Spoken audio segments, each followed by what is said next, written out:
Excellencies, ladies and gentlemen, dear stakeholders. First of all, my sincere thanks to our co-chairs, Ms. Lopez and Mr. Tamsar, for bringing us together today. What we are discussing these days sounded 10 years ago like science fiction. And today it's almost outdated.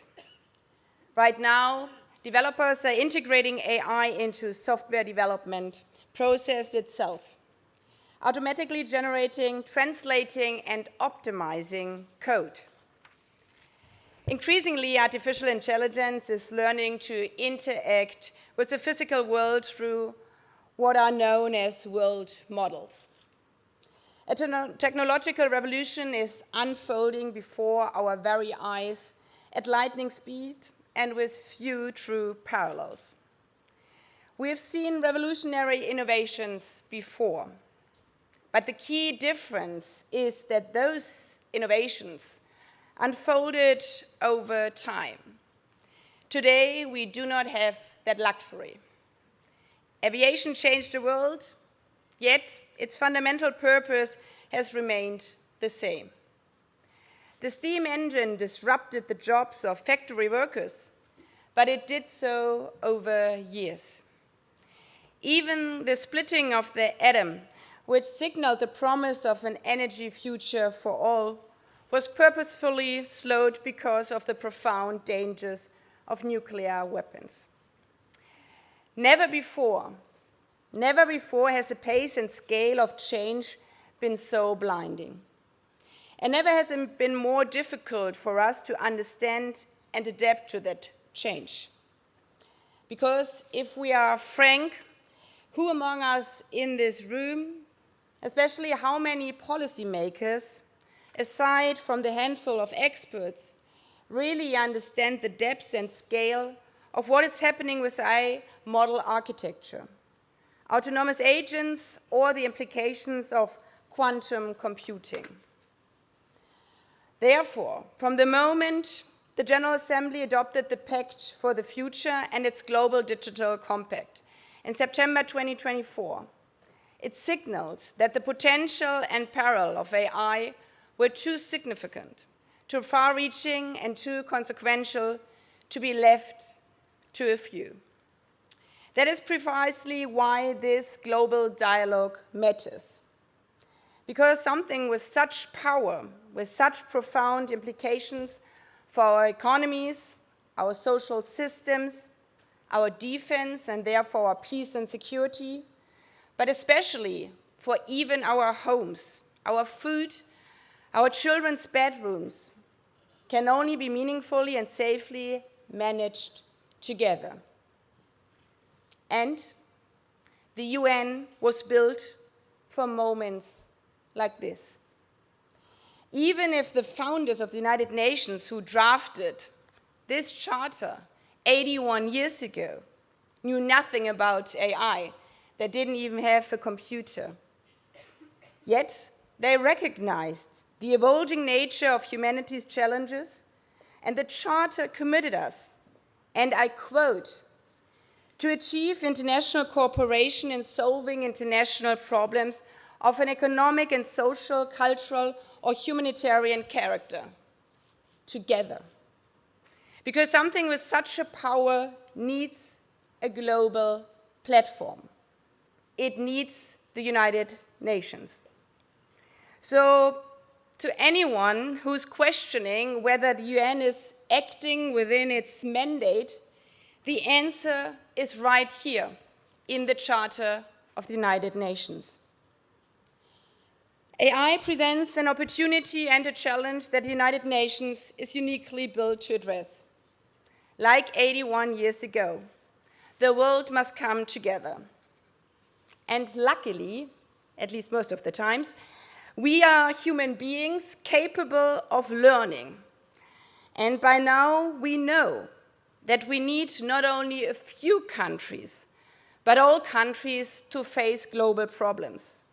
We need all stakeholders, all governments, all tech companies, and especially all civil societies and citizens, not only to avoid the dangers and pitfalls, but also to harness the potential, like the founders of the UN intended, for all, leaving no one behind.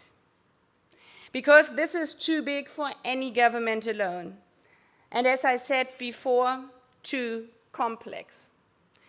It needs you, it needs all of you who are part of it, not only as scientists, not only as company owners, as engineers and experts, but it needs you as fathers and mothers too, because our children are asking us to act together. It was the teenager, Ian Mike, who said during the commemoration of the genocide against the Tutsi in Rwanda just a couple of months ago at the General Assembly Hall. I quote, "Today the poison travels faster than before, hiding in screens, masked in pixels and likes. Hate speech has found new corridors to roam, whispering old lies to a new generation. But we, the youth, are the filter and the shield. We refuse to let our platforms become battlefields." This means us. It means us as adults, as governments, as policymakers, as businesses, to address the sinister uses of AI, such as deep fakes, which disproportionately target women and girls, with a reported 99% of deepfakes being sexual in nature and 96% targeting women and girls. This is no coincidence. This is systematic. This is bringing up an old divide, a gender divide. This is about pushing back human rights and women's rights. And therefore, we do have a common responsibility to change it. Yet, and this is a good news, and the Secretary General underlined it, the potential of AI is a boom for the SDGs as well. We have seen, for example, in Bangladesh, where families receive early warnings of floods and storms from AI-powered systems delivered instantly to their smartphones. AI can save lives. We've seen in Kenya where farmers received detailed maps showing where and when to plant seeds to maximize their harvest. And now imagine if we use this power together. Imagine the UN leverage for these tools. Imagine UNICEF reaching children in crisis without personalized learning alone. Imagine the World Health Organization detecting outbreaks before they become pandemics. Imagine, during this technological revolution, that this time no country is left behind.